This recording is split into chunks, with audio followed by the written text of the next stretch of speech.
Let's look at lane markings. White lines divide lanes where traffic travels in the same direction.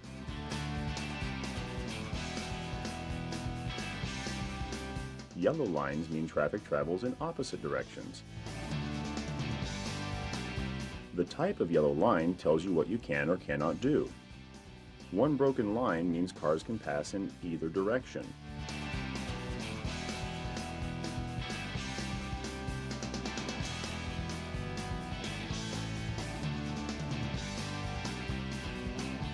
A solid and broken line means passing is permitted in one direction. Only if you're on the side with the broken line.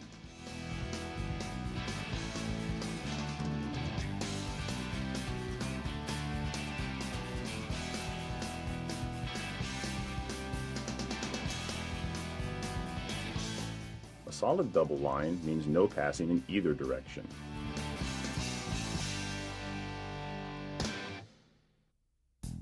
Never drive on the left side of a solid double line unless you're making a left turn or you are instructed to do so.